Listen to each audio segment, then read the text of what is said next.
Hello, cheese lovers.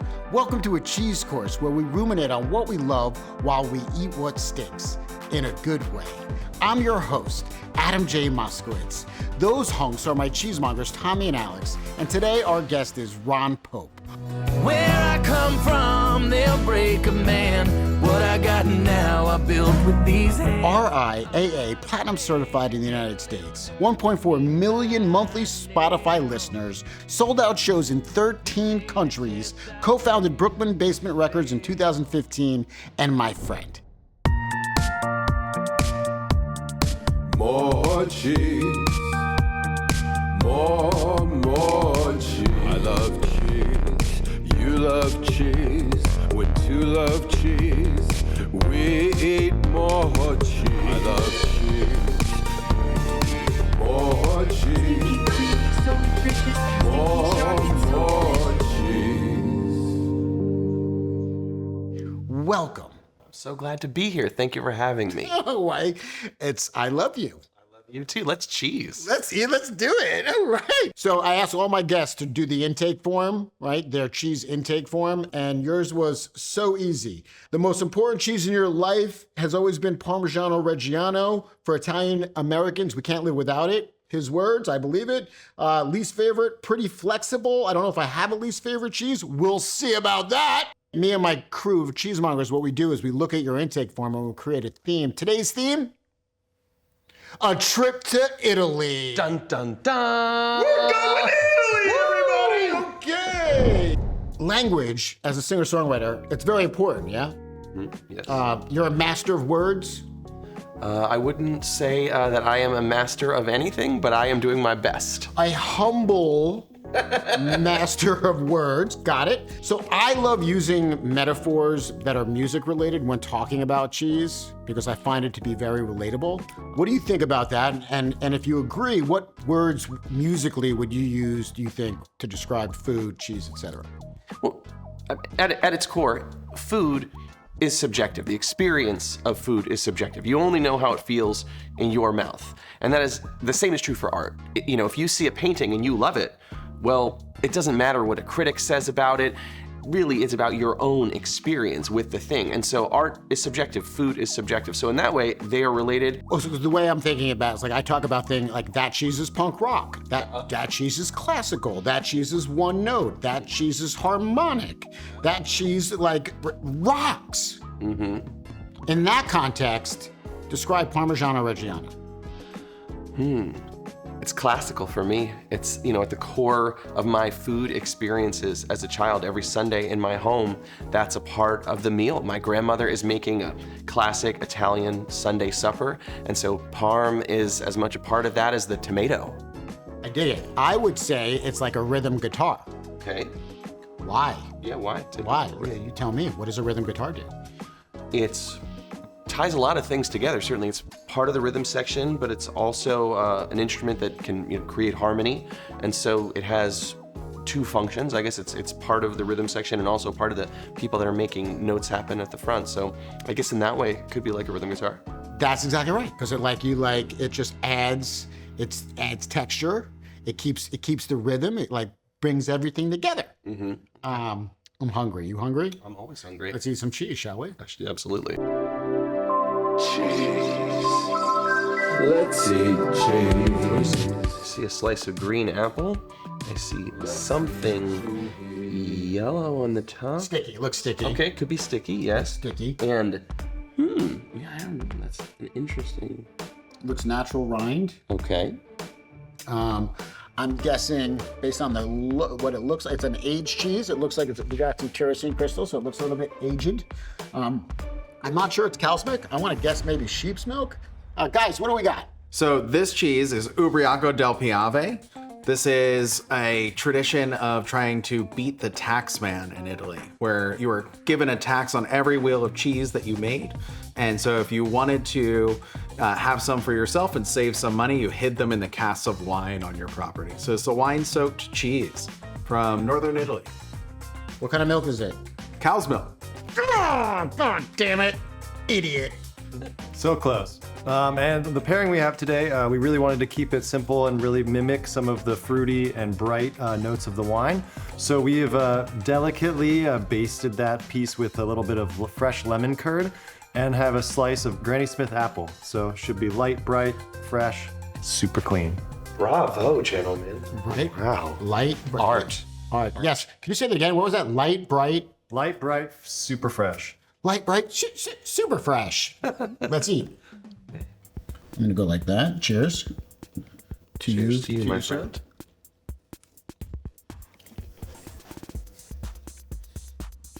Hey, what are you experiencing? The lemon curd is very bright. It's lovely. With the apple, too. It's like, it's a bouquet of citrus or fruity note. The green apple really adds a nice freshness to it as well. Really lovely. It's so delicious. It's like almost like a salad or something, right? I feel healthier just having that one bite. 100%. I feel healthier just looking at you. You're very handsome. How old were you when you realized you were an artist?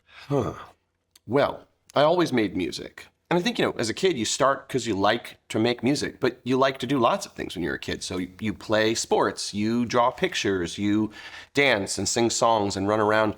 And then as you get older, things get more and more siloed. And at some point, I was in college, I joined a songwriting circle, and I met a bunch of other songwriters. And Time out, go back. Okay. So you were in a songwriting circle in college, so go before that. Were you hearing melody? At what age were you starting to hear songs and or hear melodies and or think that your words mattered? well, I began to write songs when I was about 12 years old. Okay, there you go. But I didn't think of myself as a songwriter. It was just one of the things I did, like playing basketball or riding my bike. It was just something that I did as part of my days, just like I did lots of other things. And it was only when I got to college and I joined a songwriting circle and I met a bunch of other songwriters and they said, you know, you're actually pretty good at this. Maybe you should do it for real. That I began to think it was even possible to do it as some sort of a job. Before that, it was just one of the things I did because I liked to make art. You know, a lot of people, let's say, suffer from imposter syndrome. Like, what did it land on you when they were like, you're good at it? Did you believe them? Or was that hard? Like, were you like, huh? Like, once people started telling me that I was good at writing songs, I thought that it was worth a try, you know, to keep improving, to see if I could get better, to see if they were right, to see what that meant. And so, you know, and I think we're all, you know, we're living at the intersection of art and commerce when you make music. It's one thing to make stuff that you believe in, and that's very hard to get to. But then there's also the additional hurdle of making something that people want to consume out in the world. And that's a whole other battle. So really at that point, I just wanted to make stuff that I believed in and that felt good to me. And I wasn't even really considering, can I go out in the world and sell this? I just wanted to prove it to myself. And so I guess I did believe in it from the beginning. have you ever gone back and revisited those songs that you were writing in the early days? Yeah, they're terrible. It takes a long time. They're terrible. This is a trade. I'm sure if you took a plumber back to the first work that he was doing, he would also be like, I don't know about this. Oh my God, that's so funny. Did you think you were a singer from the jump? Did you like your voice? Have you learned to like your voice? When I was a little kid, I was very comfortable singing. Like I could sing Stevie Wonder songs and like follow along, sing Whitney Houston songs and stuff like that as a little boy. But then when my voice changed, it got kind of weird for a few years. And so it took me a long time to get back to a place where I was comfortable singing and not embarrassed by my voice. I think you have an incredible voice. Thank you. And I was listening to some of your earliest work, like with the District, compared to where you are now. And it's, to me, fascinating how evolved. I mean, you had a good voice at the jump, but how evolved your voice is. How do you do that? Like, what do you do? Well, I would say, first of all, it's thousands of hours spent on stage, in the recording studio, practicing at home, just constantly working at it. I also took voice lessons for many years, and I still do a vocal warm-up every day. So it's a part of my trade. I'm serious about it. I'm always working at that part of my craft because, you know, it's one thing to have a nice tone to your voice that people say, oh, you sound nice. And it's another thing to be able to get on stage every night and sing for 90 minutes or 2 hours and then wake up the next day and do it again and do it again and do it again without losing your voice. And that takes time and effort. Are you going to eat that? Oh, yeah, sure. I didn't know. I was going to eat it. I didn't know when the appropriate time was to continue eating cheese. Always. This is a cheese course. Always. Oh, a cheese course. more cheese. Let's eat more cheese. Oh. What are we looking at, dude? What do you see? Well, this is I think this is balsamic here. I think Yeah, this is that's some drip, balsamic drip. Is that, I don't know, is that a Funyun? Are you, is that a tomato? What is that? What is going on here? And The this cheese, I think. Are you Parm? I think he's Parm. You could be Parm. I think it's Parm.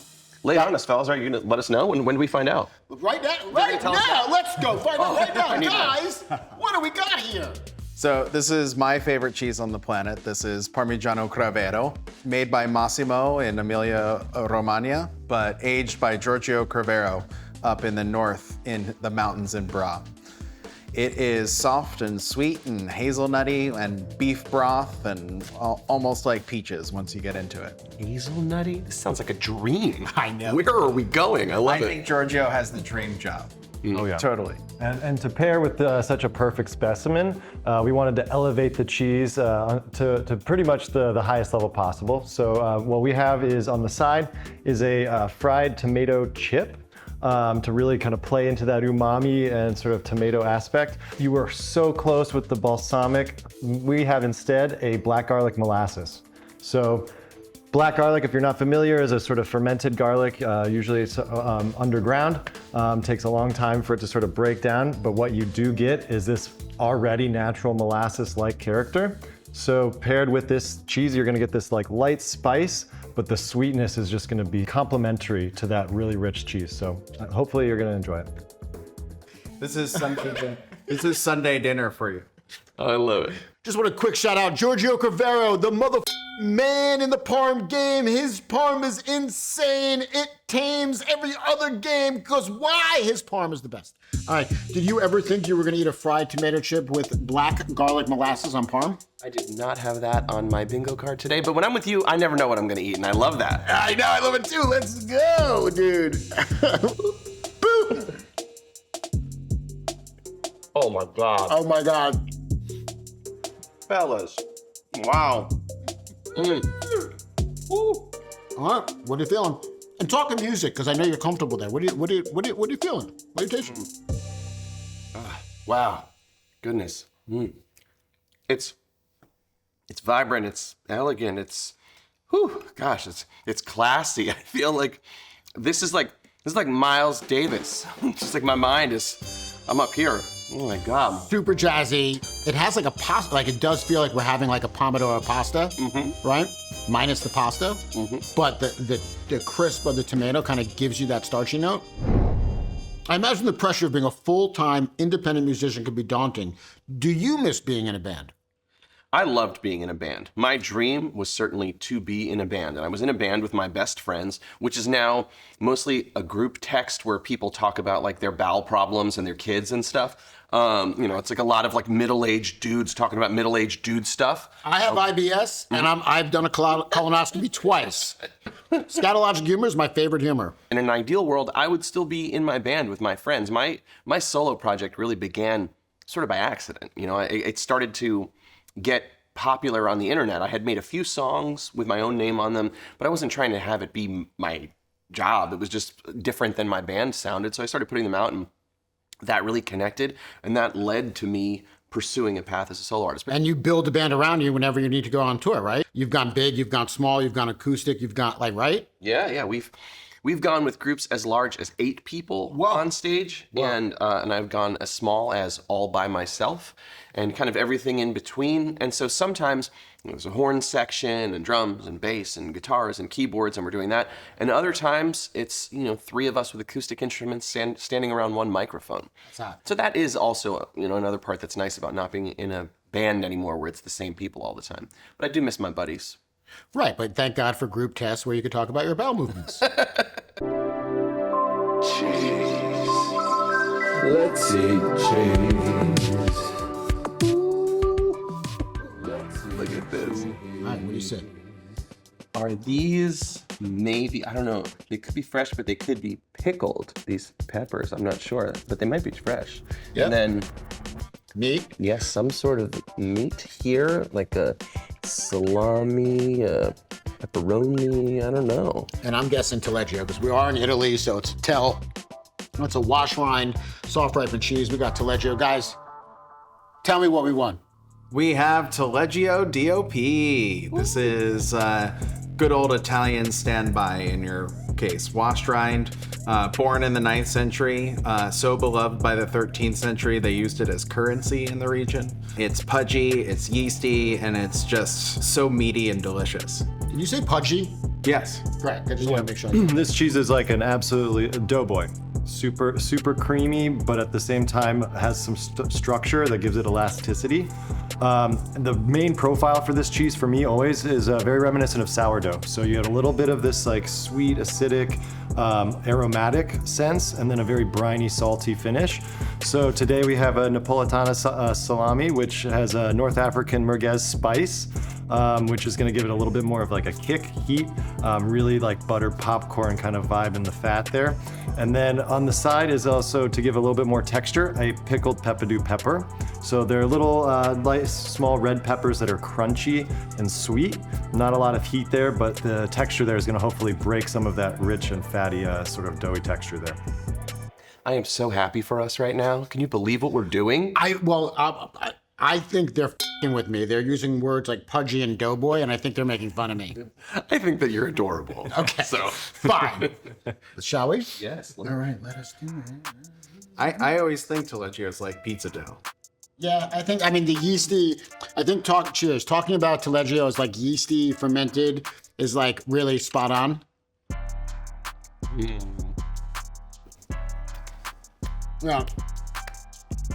Yeah. And this is Teresa Taleggio?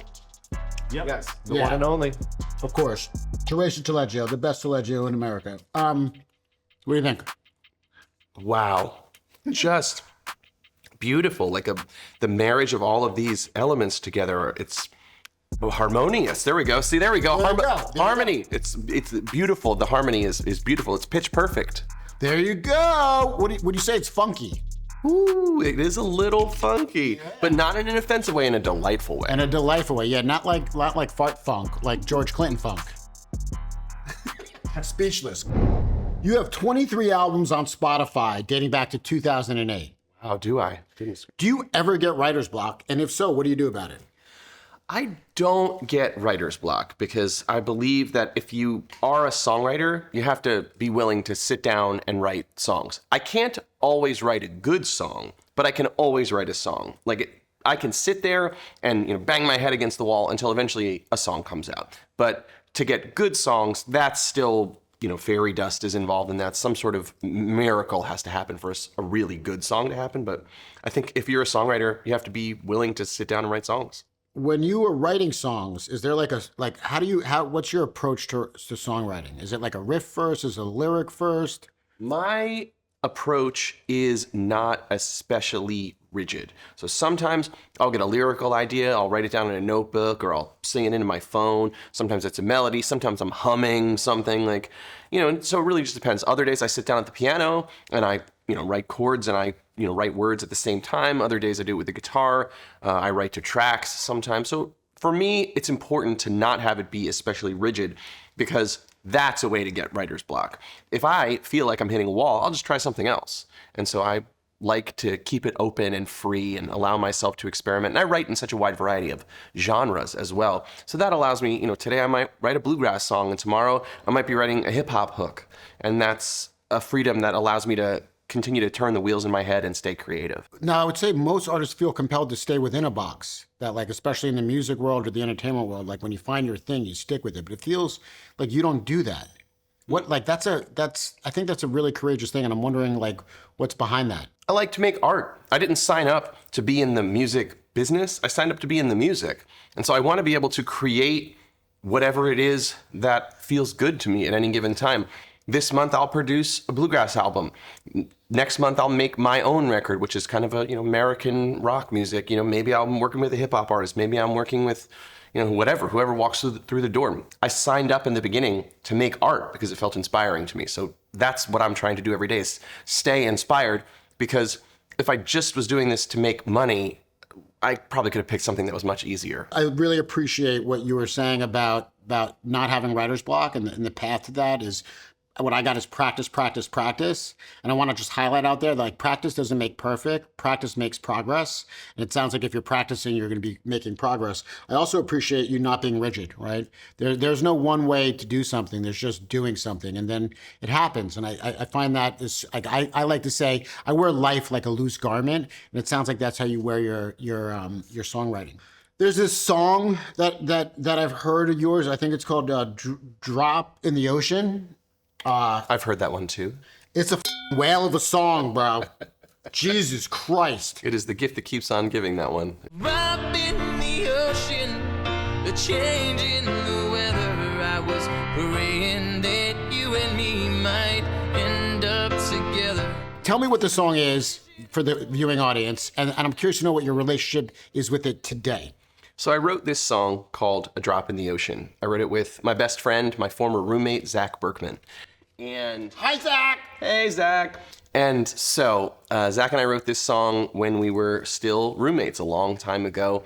And it became a giant viral hit starting in 2007 and just kind of kept going. And it is still consumed at a staggering scale. We've got a platinum record from it and all kinds of crazy, accolades piled up from it. It's been pretty magnificent. And the incredible part of it is because it was never pushed in a giant way globally, it never became such a big song that it wore out its welcome or that it, put itself in a position where it couldn't find new people. So every year it finds a brand new audience and it just keeps expanding. And that's been a pretty incredible thing to watch over the course of, coming up on 17, 18 years. I don't even know how long it's been out there, but a long time. I mean, I listened to it like 4 times today, and it still slams. Are you mad at it? Like, do you get like tired of like having to talk about it or sing it? Like, you probably have, how many times do you think you've sung this song? Oh my gosh, I've sung it 1 million times at this point. And so maybe 5 years into the song being successful, I wrote a song with Michael Bolton. And I asked him, he'd been on tour playing all these songs. Some of them, his songs were 35 years old at that point. And I was like, do you ever get tired of playing these same songs? And he said, no, because most of the shows that I'm playing, I have to assume that the audience, the bulk of them have never seen me before. They've maybe seen me 1 time or 2 times. So for them, it's not the 250th show of this tour. It's their one night with this music that's meant so much to them. So for me, I want to deliver it with that enthusiasm because it's their one night with the music. And I was like, damn, Michael Bolton, thank you. And so that really informed my thinking behind this, and it's really helped me a lot, staying enthusiastic, staying full of joy to play the song every night, because for so many people, it's their first time. Has anybody ever covered this song? Oh my gosh, so many people have covered the song. Shawn Mendes covered it before he got popular. What? Yeah, Shawn Mendes did it. That's amazing. It's time for another cheese. Are you ready? Oh, I'm always ready for cheese. Cheese. Let's eat cheese. Look at this. I love it here so much. This is the best interview I've ever done in my life. There's cheese here. You're here. I love it. I'm so happy. This looks like art. Oh my gosh. Are you prosciutto? Are you a friend of prosciutto? Like who are you pesto? Are you a pesto? Is this like a jelly roll? Is it like a fruit roll up rolled? I don't know what's going on here. You have meat roll up? Beautiful thing. Oh my gosh. All right, guys. What am I looking at here that I want to shove in my face? Magic. You are looking at provolone. What? This is the classic Italian pasta filata style, similar in the same style as mozzarella, except this one is made for aging and then bringing out all of those acids to increase that intensity. Just a great sidekick. And so for this pairing also, what I really wanted to highlight here is provolone in the US got a bad rap. It's always got this butyric aspect to it, which means it has sort of a spicy, almost bile-like character. And He means baby vomit, just, go on. exactly. And so that's sort of what happens with that is that's more of the sort of breakdowns of the proteins a little aggressively. And so you get these peppery notes that are not always that exceptional for the cheese. This is the first provolone picante that I've ever tasted that has none of it. It is like creamy butter, really rich, but also extremely clean. And the pasta filata method of really heating those curds and stretching them together changes some of the proteins and fats there, so that texture is gonna be really elastic and smooth. So what we went with is as classic as possible. So we have prosciutto di Parma, really nice thin slice rolled to be in a nice sort of delicious format, and then fresh basil pesto. So together you're gonna be literally in Italy. And the prosciutto is 2 years old, which, as Alex was saying, as proteins age, they start breaking down. I think this is the sweet spot for prosciutto. It's like when it starts releasing a lot of the aromatics and, really fun fruity notes too. I don't know if you saw it. I did a video for Epicurious where they had me eat 56 grilled cheese sandwiches, which was a very daunting task, I might add. Out of the 56, there's only 2 I couldn't get down. And one was the provolone, because the baby vomit, which, by the way, not yucking anybody's yum. Some people like baby vomit. Some people like rancid notes. I love acetone, which is nail polish remover, so like no disrespect to anybody. I don't want like the provolone people to come attack me on the interwebs. I'm like deeply worried about this because like I think they're f***ing with me because they know that I almost vomited on camera with provolone. Please don't throw up near me. I won't. I'll throw up that way. Trust us, Adam, trust. Oh, yeah.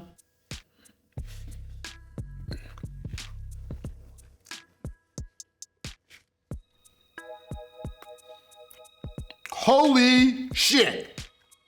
0 baby vomit. 0 baby vomit. Which provolone is this? Is this Teresa's? This is Teresa, Yeah, you of course. guessed it. Best in the business. Holy shit. That is a good one. Wow. You guys know more about cheese than I know about anything. This is amazing. Did you ever heard the term pasta filata before? I love it.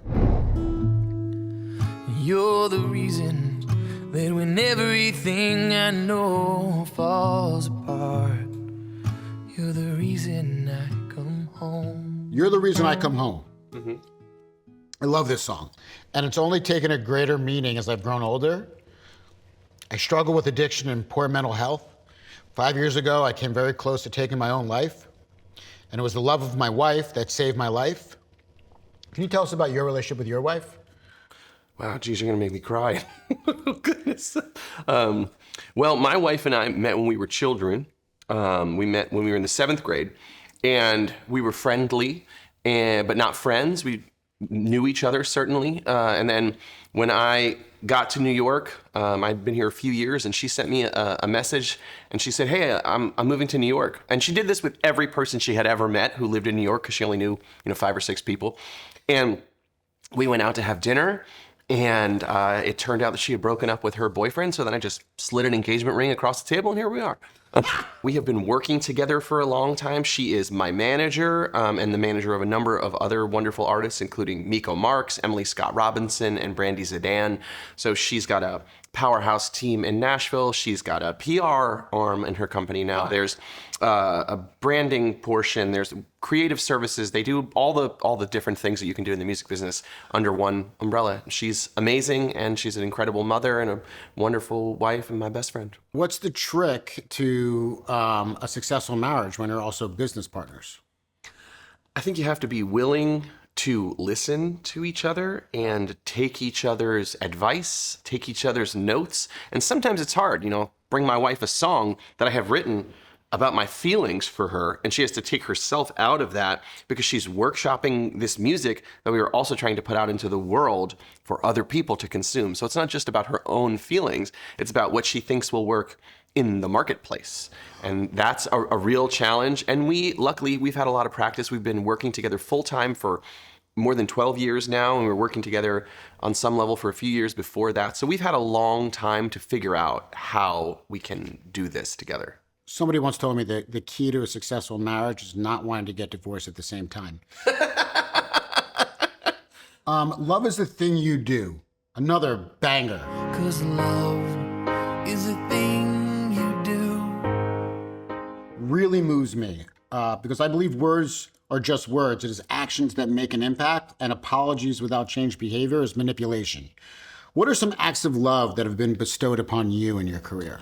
I was told as a kid, you can do anything you want to do if you're willing to find out what the work is and then put in the work. Whatever it is, you could probably accomplish it. And I, for some unknown reason, I believed that. I really took that to heart. 100%. And that's one of the main reasons why I wanted you on my show, is because I think you prove that anything is possible if you believe in yourself and you work really hard, but you got to do the work. And that, like, to be a successful independent musician is extremely difficult. And yet you have a beautiful wife, you have a beautiful child, you have a beautiful home, you have your hair is beautiful. Another cheese? Let's have some cheese. Let's have some cheese. If we're not eating cheese. Why are we here? More cheese. Place that I've ever Got it. Let's eat more cheese. Yeah. been. It looks like chocolate, but it could be truffle. Could be black truffle if it's not chocolate. It might be chocolate. I'm guessing, cocoa. It's an ice cream cone. What's going on? There's an ice cream cone. I see some like red or something. There's something soft. I'm guessing blue cheese. We're in Italy. It's got to be Gorgonzola. Guys, what do we got? This is Gorgonzola Dolce. Teresa Gorgonzola Dolce, too. This is made by a small family just south of Milan on a nature preserve. It is the classic Italian blue cheese, and it's made with a completely different mold than most other blue cheeses. So it's a little bit greener than other ones, but it's sweet and from the cream, and like really nice piquancy from the mold. This is my favorite place that I've ever been. I never want to leave here. Yeah. So speaking of places, if this was a whole journey that we've been on, you've reached your destination of delightfully decadent deliciousness. So what we have here is a classic cake cone. Inside is a little surprise of an Amarena cherry and also a fresh hazelnut. Topped on there is the cheese, the Gorgonzola, which is, per the style, is also known as the prelabato, which really translates to delicious. And so extra creamy, sweet. And then on the top there, we have also shaved lightly a gianduto chocolate, which is a hazelnut cream that's surrounding a dark chocolate center to give it a little bit of a bitter edge. Alex, did you say delightfully decadent deliciousness? Indeed, I did. Love it. You got some cheese songwriters over here, huh? The cheese poets. Oh boy. Cheers, bro. Sick. Thank you.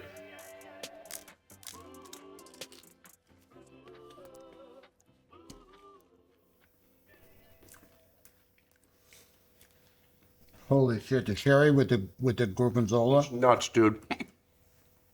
There's actually something crunchy. Is there a nut in here?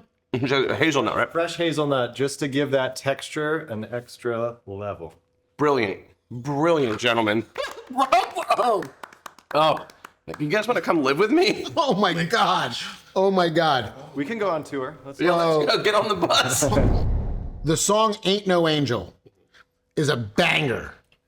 Is it an ode to being an independent artist? Are you talking to the music business? Yes, I am talking about my career and my unwillingness to accept no. Because at so many junctures, the music industry says no. Like, this door is closed, you are not allowed in, this is not for you. And you can decide to say, okay, I guess I'm not allowed in, or you gotta find another way in. And I kind of feel like I, broke a window and snuck in the side. So I do what I do, and I do it my own way.